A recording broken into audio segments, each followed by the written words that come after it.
Hello everyone, welcome to the first tutorial for edmprod.com. My name's Sam and today we're going to be making a big sub kick sound in Massive. Now if you haven't heard this sound before, you're probably deluded because it's in pretty much every big song at the moment. If you go into the Beatport top 10, there'll be a song with one of these kicks in it. So I'll just play the sound that we're going to make quite quickly. It might be a little bit loud, it might not be. So listening to that, you already know what it is. It's in songs like Martin Garrix's Animals, Incredible by Borgore and Carnage, that kind of thing. So the first thing we're going to do is insert Massive. We're going to do this all in Massive. You won't have to worry if you're not using FL Studio, it's fine, you can still follow it along. So we're going to put some notes in here. I'm going to put it quite low, down at about C3. It's a good place to start. I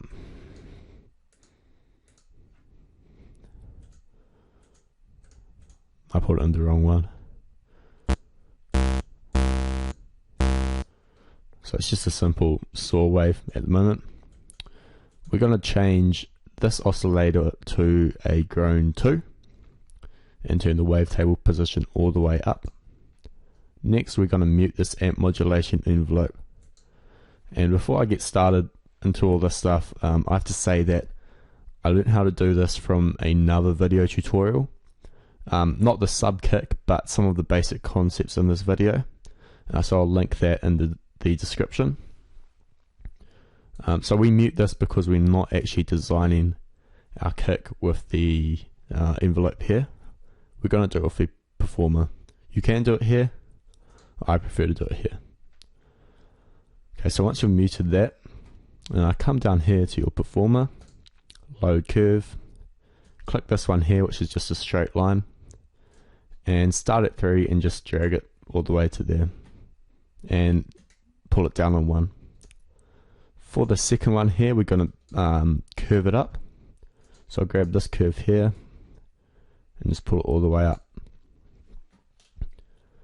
Now we're going to assign this to our amp knob here. If you don't know what amp means, it means volume, amplitude, and if you listen to this now you'll hear that it has a decay from this performer.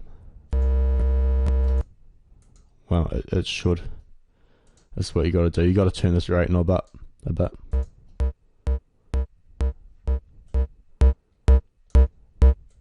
So you'll notice if we mute this, we still have it's sustaining the whole time, and with this on, where's some decay. So it's not sounding like a kick yet, but it's getting there. Okay. Next thing we're going to do is go to envelope 1, turn the attack down, turn the level down, turn the decay down a little bit, just up from the bottom actually, and the level all the way up, and you can stick the release up a little bit. Now we're going to assign this to our wavetable position, which is here, so you can just put it on here and pull it all the way down. And we're also going to use it as pitch modulation. So you can pull this down to about -30. It's a good place to start, I suppose. And then we're going to go into our second envelope. And I'll do a similar thing. It's going to be a little different. We're still going to pull the attack and level down, but this time we're going to put the decay to about here, which is 10 or so o'clock. And turn the level up and release up a little bit, and we're going to assign this to the one underneath our last pitch modulation and pull it down to about -32. And finally we have to push our oscillator 1 pitch up to about 60. And you're probably thinking, wow, that's going to destroy my ears because it's so high pitched. Not really, we've got huge pitch modulation on here. It should sound like a kick. So we'll play that. Okay, it's not too bad, but it doesn't sound like a kick. So if we pull this down a bit further,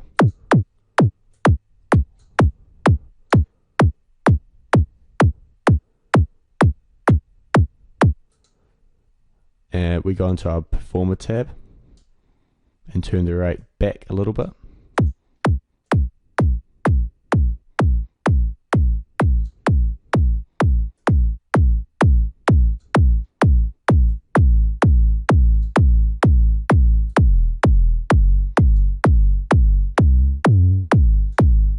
So you can see from that we control the pitch with this, but we can control the pitch with both of them.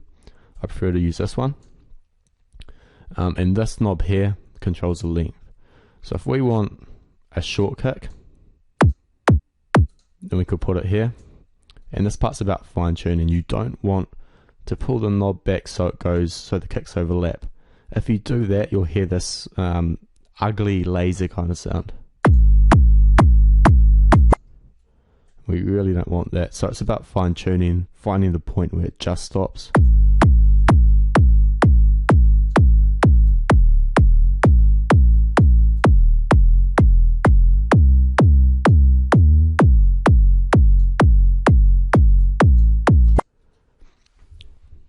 So at the moment it's sounding quite good. It's pretty much finished. I'm just going to go through a few of these wavetables. So there's a couple you can use.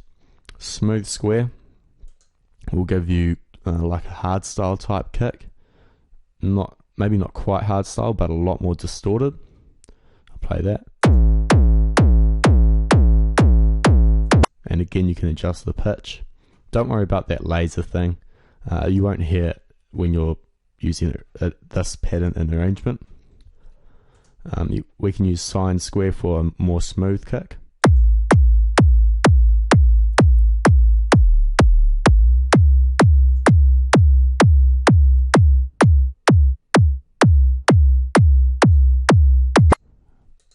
And if you want a really heavy kick, in fact it's not really a kick, it's more of a bass, chrome.